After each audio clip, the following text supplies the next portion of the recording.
नमस्कार दोस्तों, आप सभी का एसबी स्टडी 98 पर स्वागत है। आज मैं आप लोगों के लिए C-टेट से संबंधित वीडियो लेकर के आई हूं। तो आज की वीडियो है ईवीएस से। आइए ईवीएस के मोस्ट इम्पॉर्टेंट पॉइंट हम लोग पौधे, सब्जियां और पक्षियों के बारे में एक एक पॉइंट हम लोग विस्तार से अध्ययन करेंगे। तो अगर आप चैनल पर नए हैं तो चैनल को सब्सक्राइब कर लीजिएगा, वीडियो के अंत तक जरूर बने रहिएगा। आइए शुरू करते हैं। हम लोग देखते हैं एक एक पॉइंट, एक एक हम लोग विस्तार से अध्ययन करेंगे, विस्तार से समझेंगे। चलिए शुरू करते हैं। तो सबसे पहले हम लोग पौधे के बारे में देखते हैं। तो ये देखिए है रेगिस्तानी ओक। आइए रेगिस्तानी ओक के बारे में एक एक पॉइंट हम लोग विस्तार से समझते हैं। तो ये देखिए फिगर में है रेगिस्तानी ओक है। देखिए पहला पॉइंट है, ऑस्ट्रेलिया में रेगिस्तानी ओक पेड़ जो पाया जाता है जिसकी ऊंचाई 11 से 12 फीट होती है, इसकी पत्तियां बहुत कम होती हैं। जो रेगिस्तानी ओक है वो ऑस्ट्रेलिया में पाया जाता है। इसकी जो है ऊंचाई 11 से 12 फीट होती है और इसकी पत्तियां बहुत कम होती हैं, इसमें पत्ती बहुत कम होती हैं। अगला पॉइंट है, इसकी जड़ जमीन के अंदर 250 से 300 फीट तक जाती है। इसकी जो जड़ होती है वो जमीन के अंदर नीचे 250 से 300 फीट तक जाती है। जब तक पानी तक न पहुंच जाए तब तक वो अंदर की तरह इसकी जड़ें जाती रहती हैं। देखिए और है, यह पानी पेड़ की तनों में जमा रहता है। जो पानी होता है वो पेड़ की जड़ों तक जमा रहता है, जड़ों में। अगला पॉइंट है, जब कभी इस इलाके में पानी की कमी होती है तो वहाँ के लोग इसके तने के अंदर पतला पाइप डाल करके पानी निकाल लेते हैं। तो वहाँ के लोगों को जब पानी की कमी होती है तो वो लोग क्या करते हैं, इसके तने के अंदर पतला पाइप डाल करके पानी निकाल लेते हैं। चलिए आगे देखते हैं। चलिए आगे है क्रोटन पौधा। तो क्रोटन पौधा के बारे में हम लोग एक एक पॉइंट विस्तार से समझेंगे। क्रोटन पौधे जमीन के बारे में उसकी दशा को बता देते हैं। जो क्रोटन पौधे होते हैं वो जमीन के बारे में, उसकी दशा के बारे में बता देते हैं, यानी सिग्नल दे देते हैं। इस पौधे की जड़ जमीन में ज़्यादा गहरी नहीं जाती है। जो क्रोटन पौधे होते हैं इनकी जो जड़ें होती हैं वो ज़मीन में ज़्यादा गहरी अंदर तक नहीं जाती हैं। जब मिट्टी सूखने लगती है तो इस पौधे की पत्तियां सूखने लगती हैं। जब मिट्टी सूखने लगती है तो इस पौधे की पत्तियां सूखने लगती है और झड़ने लगती है, जिससे मिट्टी का पता चल जाता है कि मिट्टी सूख रही है। जब पौधों के जड़ें तक पानी नहीं रहता है तो पौधे की पत्तियां जो है सूखने लगती है या झड़ने लगती है, जिससे पता चल जाता है कि ज़मीन सूख रही है, मिट्टी सूख रही है। चलिए आगे देखते हैं। अगला देखिए है शिकारी पौधे हैं निफेंथिस। निफेंथिस पौधे के बारे में हम लोग समझेंगे। तो देखिए ये है निफेंथिस, एक ऐसा पौधा होता है जो चूहा, कीड़े मकोड़े और छोटे जीवों का शिकार करता है। ये क्या है, शिकारी पौधा है। आगे है, निफेंथिस नामक शिकारी पौधे ऑस्ट्रेलिया, इंडोनेशिया और भारत के मेघालय राज्य में पाया जाता है। भारत के मेघालय राज्य में पाया जाता है। इस पौधे का आकार लंबे घड़े जैसा होता है। फिगर में देखिए ये पौधा है, इसका आकार जो है लंबे घड़े के आकार का होता है, जिसके ऊपर पत्ती से ढक्कन लगा होता है। इसके ऊपर ये देखिए पत्ती से ढक्कन जैसा लगा हुआ है, फिगर देखते रहिए आप लोग, लगा होता है।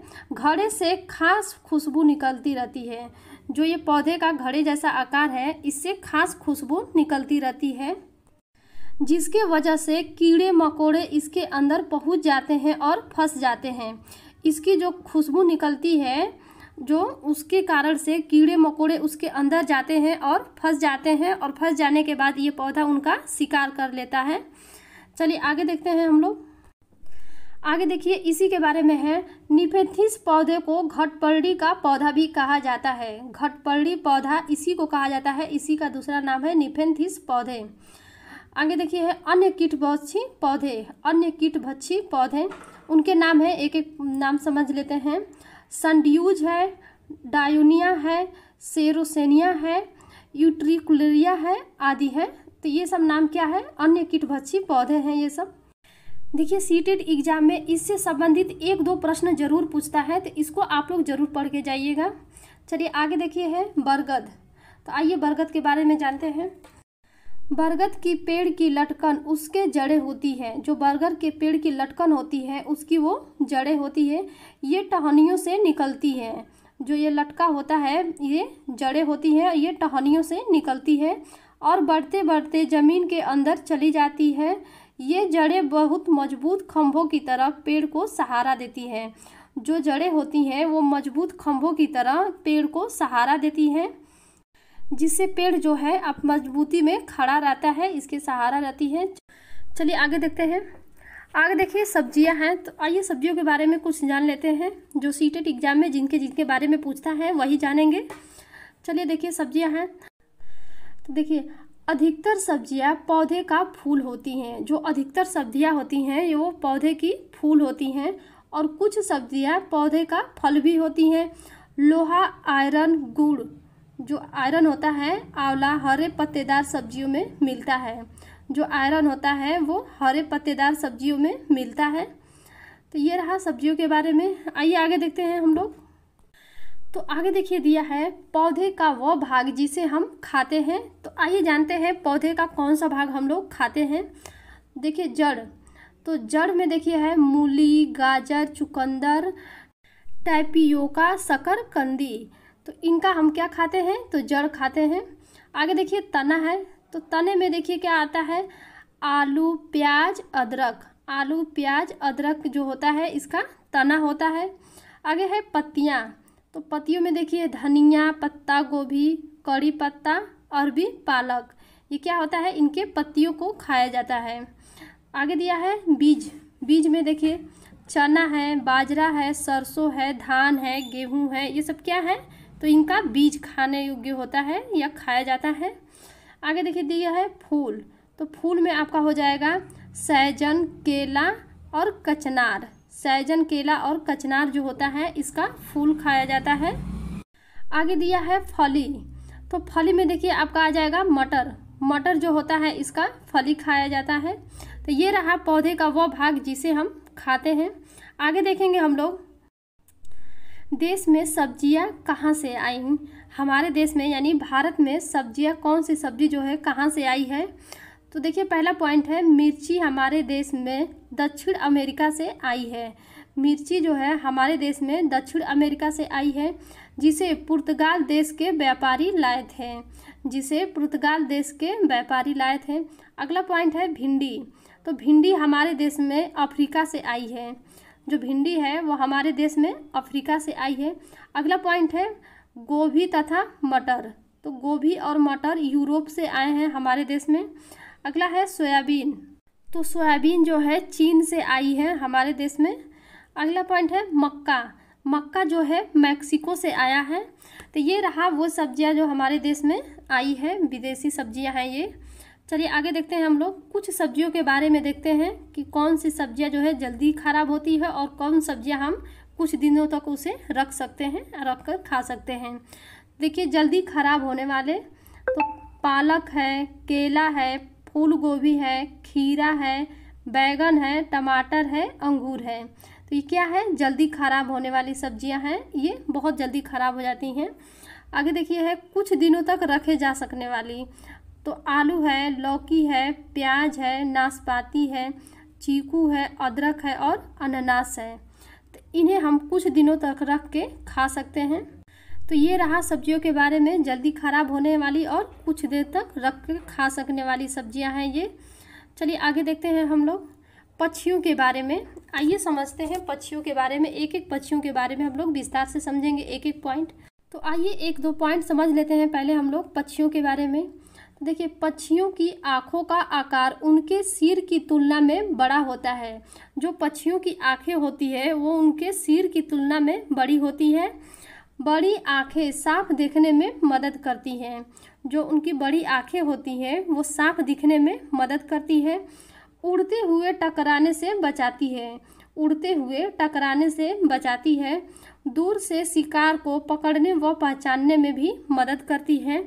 जो उनकी बड़ी आँखें होती हैं वो उड़ते हुए टकराने से बचाती है, दूर से शिकार को पहचानने में भी मदद करती है।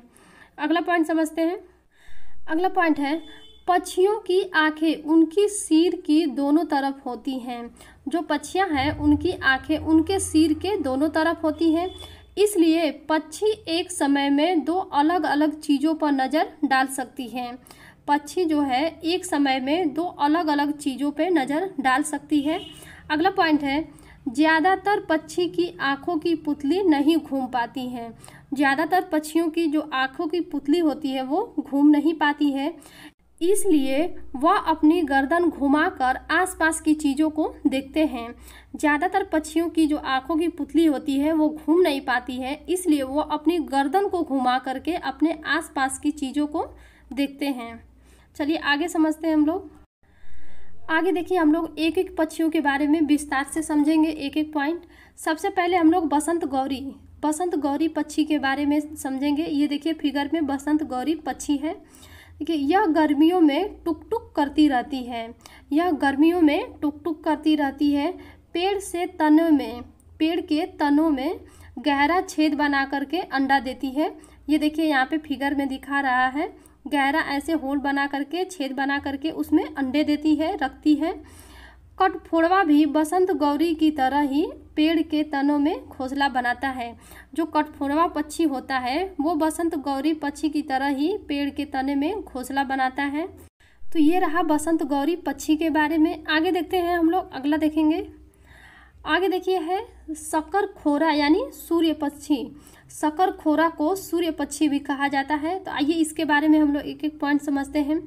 शकरखोरा किसी छोटे पेड़ या झाड़ी की डाल पर अपना लटकता हुआ घोंसला बनाती है।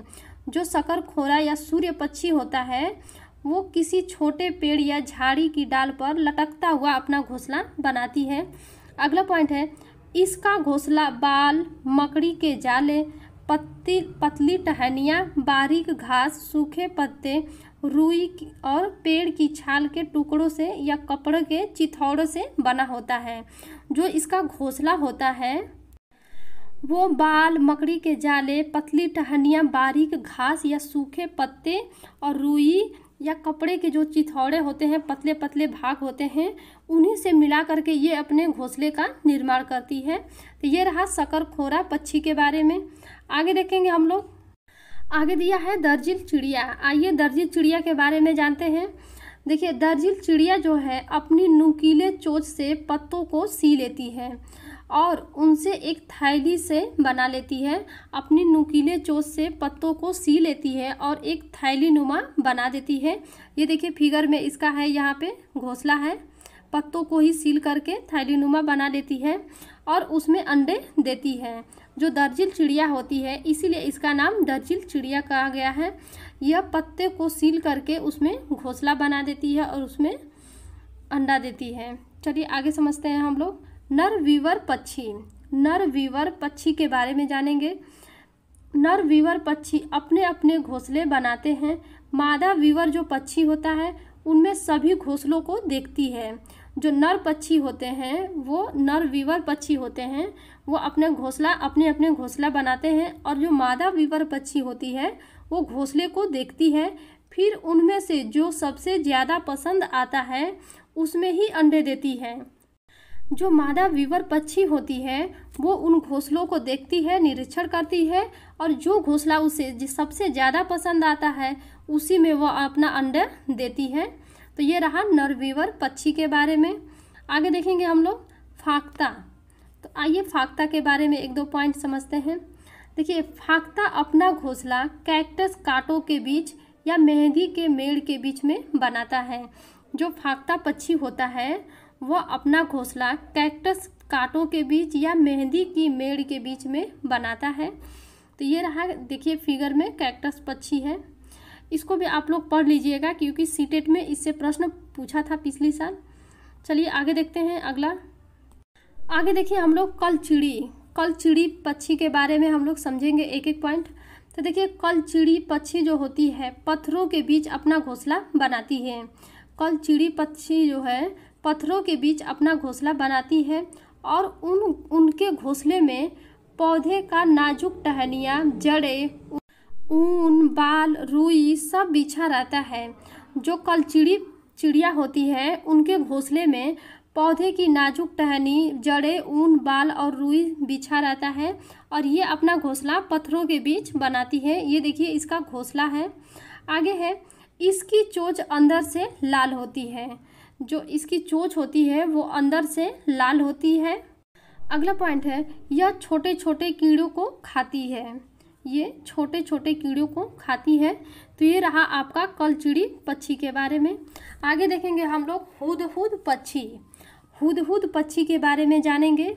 तो देखिए पहला पॉइंट है, हुदहुद पक्षी एशिया, यूरोप और अफ्रीका महाद्वीप में मिलती हैं। जो हुदहुद पक्षी होती हैं वो एशिया, यूरोप और अफ्रीका महाद्वीप में मिलती है। अगला पॉइंट है, यह पक्षी धूप भी लेता है। हुदहुद पक्षी जो है धूप भी लेता है, जिसे हम सन बाचिंग भी कहते हैं, जिसे सन बाचिंग कहते हैं। अगला पॉइंट है, हुदहुद पक्षी की खासियत है कि उसके सर पर मौजूद पंखों की कलगी लगी होती है। इसकी खासियत है कि उसके सर पर मौजूद पंखों की कलगी लगी होती है। अगला पॉइंट है, दूसरी बड़ी खासियत इसकी चोंच है जो लंबी और मुड़ी हुई एवं काले रंग की होती है। जो इसकी चोंच है वो लंबी, मुड़ी हुई और काले रंग की होती है। ये इसकी दूसरी खासियत है, जिससे यह मिट्टी के अंदर के कीड़ों को आसानी से खा सकती है। इसकी जो चोंच होती है वो लंबी, मुड़ी हुई और काले रंग की होती है, जिससे ये मिट्टी के अंदर के कीड़ों को आसानी से खा लेती है। आगे देखिए हम लोग देखते हैं। अगला पॉइंट है, तीसरी बड़ी खासियत है इसके पंख रंगीन हैं। तीसरी बड़ी खासियत है कि इसके जो पंख है वो रंगीन होते हैं तथा उस पे ब्लैक और वाइट धारियाँ होती हैं। उसके पंख पे ब्लैक और वाइट धारियाँ होती हैं। ये देखिए फिगर में दिया है, ब्लैक और वाइट कलर की इसके पंख पे धारियाँ होती हैं। अगला पॉइंट है, हुदहुद पक्षी का आकार मैने जैसा होता है। जो हुदहुद पक्षी है उसका आकार मैना पक्षी की तरह होता है। इसकी लंबाई लगभग 30 सेंटीमीटर होती है। हुदहुद पक्षी की लंबाई 30 सेंटीमीटर होती है। अगला पॉइंट है, इसके भोजन क्या क्या है? तो कीड़े मकोड़े, छोटे सरीसृप, मेढक, घोंघे एवं बीज व फल है। इसके ये क्या है? भोजन है। कीड़े मकोड़े, छोटे सरीसृप, मेढक, घोंघे, बीज और फल ये खाती है। तो ये इसके भोजन हो जाएंगे। चलिए ये रहा हुदहुद पक्षी के बारे में। ये फिगर में हुदहुद पक्षी है, आप लोग देख लीजिएगा। चलिए आगे देखते हैं हम लोग। आगे दिया है देखिए चीलबाज और गिद्ध। तो आइए चीलबाज और गिद्ध के बारे में समझते हैं एक दो पॉइंट। देखिए ये बाज है, चील है और ये गिद्ध है। देखिए अब पहला पॉइंट है इसमें, ये तीनों हमसे 4 गुना अधिक दूर तक देख पाते हैं। ये तीनों हमसे, मनुष्य से 4 गुना अधिक दूर तक देख पाते हैं। अगला पॉइंट है, चील की पूँछें खांचे वाली होती है। जो चील होती है उसकी जो पूँछें होती है वो खांचे वाली होती है। अगला पॉइंट है, गिद्ध मरे हुए जानवरों को खाकर जगह को साफ कर देते हैं। जो गिद्ध होते हैं वो मरे हुए जानवरों को खा करके उस जगह को साफ कर देते हैं। इसे प्रकृति का मेस्तर भी कहा जाता है। आगे समझेंगे। चील को जमीन पर पड़ी कोई भी चीज़ 1 से 2 किलोमीटर की दूर पर दिखाई देती है। जो चील होता है उसे जमीन पे पड़ी हुई कोई भी चीज़ 1 से 2 किलोमीटर की दूरी पर दिखाई देता है। तो ये रहा चील, बाज और गिद्ध के बारे में। चलिए आगे देखते हैं। आगे दिया है बगुला। तो आइए बगुले के बारे में समझते हैं एक दो पॉइंट। पहला पॉइंट है, बगुला संसार भर में पाया जाता है। बगुला जो है पूरे संसार भर में पाया जाता है। अगला पॉइंट है, बगुला पानी में काफ़ी देर तक बिना हिले डुले खड़ा रह सकता है।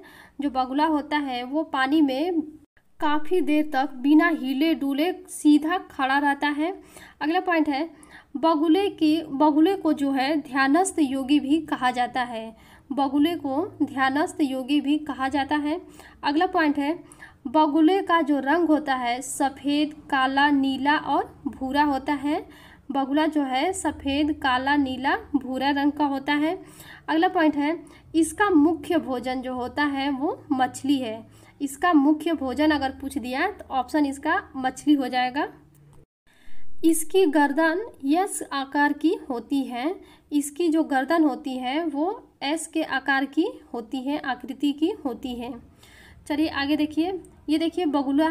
तो बगुला देखिए सफ़ेद बगुला, नीला है, भूरा है और ये काला है। तो ये है, इसकी गर्दन देखिए यस आकार की होती है। देखिए, चलिए आगे देखते हैं हम लोग, आगे अगला देखते हैं। आगे देखिए दिया है कौवा। आइए कौवा के बारे में जानते हैं। कौवे के घोंसले में लोहे के तार और लकड़ी की टहनियाँ जैसी चीज़ें भी होती हैं। कौवे के घोंसले में लोहे के तार और लकड़ी की टहनियाँ जैसी चीज़ें होती हैं। कौवा पेड़ की ऊंची डाल पर अपना घोंसला बनाता है। कौवा जो है पेड़ की सबसे ऊंची डाल पर अपना घोंसला बनाता है। अगला पॉइंट है, कोयल अपना घोंसला नहीं बनाती है। कोयल जो है अपना घोंसला नहीं बनाती है, यह कौवे के घोंसले में अपना अंडा देती है। जो कोयल होती है वह घोंसला नहीं बनाती है, वह अपना अंडा कौवे के घोंसले में देती है। अगला पॉइंट है, कौवा अपने अंडे के साथ साथ कोयल के अंडे को भी सेता है। जब कोयल जो है कौवे के घोंसले में अपना अंडा दे देती है तो कौवा अपने अंडे के साथ साथ कोयल के अंडे को भी सेता है। तो ये रहा कौवे के बारे में। चलिए आगे देखते हैं हम लोग। चलिए आगे देखिए है गौरैया कबूतर। तो गौरैया देखिए, गौरैया अपना घोंसला अलमारी के पीछे या आईने के पीछे बनाती है। जो गौरैया होती है वो अपना घोंसला अलमारी के पीछे या आईने के पीछे बनाती है। कबूतर है, कबूतर अपना घोंसला पुराने मकान या खंडहर में बनाती है। जो कबूतर होती है वो अपना जो घोंसला होता है उसे पुराने मकान या खंडहर में बनाती है। आगे देखते हैं हम लोग पक्षियों के पंख। आइए पक्षियों के पंख के बारे में जानते हैं। पक्षियों के पंख उन्हें उड़ने में मदद करते हैं और गर्माहट भी देते हैं। जो पक्षियों के पंख होते हैं वो उन्हें उड़ने में मदद करते हैं और गर्माहट भी देते हैं। आगे है पक्षियों के पुराने पंख झड़ते रहते हैं और नए पंख आते रहते हैं। जो पक्षियों के पुराने पंख रहते हैं वो झड़ते रहते हैं और नए पंख आते रहते हैं। तो ये रहा पक्षियों के पंख के बारे में। आगे हम लोग समझते हैं पक्षियों की चोंच। तो आइए पक्षियों की जो चोंच होती है उसके बारे में समझते हैं। तो देखिए सबसे पहले देखते हैं हम लोग बाज, चील और गिद्ध। बाज, चील और गिद्ध जैसे मांसाहारी पक्षियों की चोंच छोटी और हुक की तरह मुड़ी हुई होती है। इनकी जो चोंच होती है वो छोटी और हुक की तरह मुड़ी हुई होती है। अगला पॉइंट है कबूतर, गौरैया आदि में चोंच जो होती है वो छोटी होती है। कबूतर, गौरैया आदि की जो चोंच होती है वो छोटी होती है, चौड़ी और मजबूत होती है। ऐसी चोंच अनाज के दाने मोड़ने में सक्षम होती है, अनाज के दाने तोड़ने में सक्षम होती है। जो इनकी चोंच होती है वो अनाज की दानों को तोड़ने में सक्षम होती है। अगला पॉइंट है मिट्टी, कीचड़ से कीड़े व अन्य छोटे छोटे जीवों को पकड़ने वाले पक्षियों की जो चोंच होती है वो लंबे, पतले, नुकीले और मुड़ी हुई होती है। मिट्टी, कीचड़ से कीड़े व अन्य छोटे छोटे जीवों को पकड़ने वाले पक्षियों की जो चोंच होती है वो लंबी, पतली, मुड़ी हुई, नुकीली होती है। अगला पॉइंट है मछली पकड़ने वाली चिड़िया जैसे सारस, बगुला आदि की चोंच लंबी, पतली, सुई की तरह होती है। मछली पकड़ने वाली चिड़िया जैसे सारस, बगुला आदि की जो चोंच होती है वो पतली और सुई की तरह लंबी होती है, पतली सुई की तरह लंबी होती है। आगे देखेंगे हम लोग। अगला पॉइंट है तोता की घुमावदार चोंच होती है। जो तोते होते हैं उनकी चोंच जो है घुमावदार होती है, जो फल को कुतरने में मदद करती है, जो फल को कुतरने में मदद करती है। अगला पॉइंट है कुछ पक्षियों की चोंच में निस्पंद प्रणाली होती है। कुछ पक्षियों के चोंच में निस्पंद प्रणाली होती है, यानी छानने की प्रक्रिया होती है।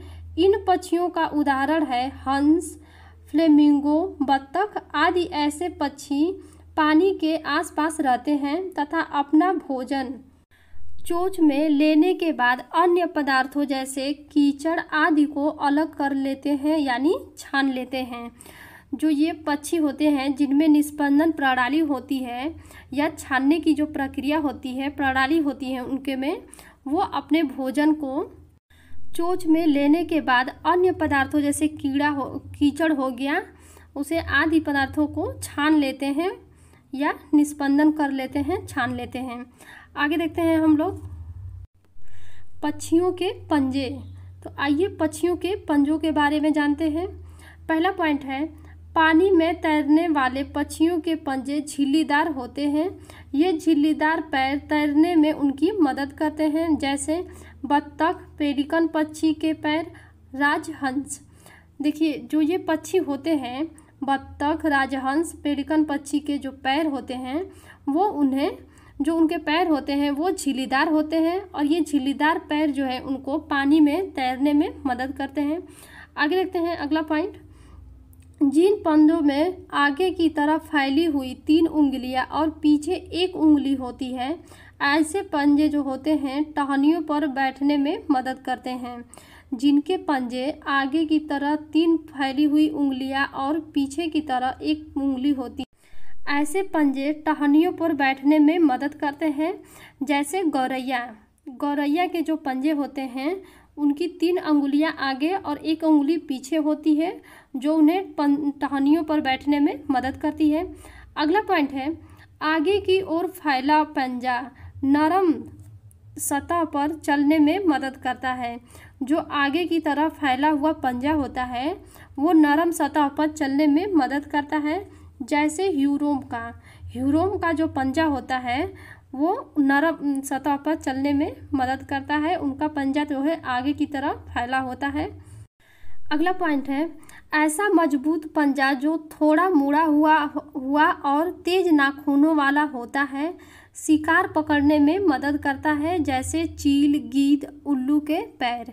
देखिए ऐसा मजबूत पंजा जो थोड़ा मुड़ा हुआ तेज नाखूनों वाला होता है वो शिकार को पकड़ने में मदद करता है, जैसे चील, गीद और उल्लू के पैर। ये जो होते हैं शिकार को पकड़ने में मदद करते हैं। चलिए ये रहा पक्षियों के पंजे के बारे में।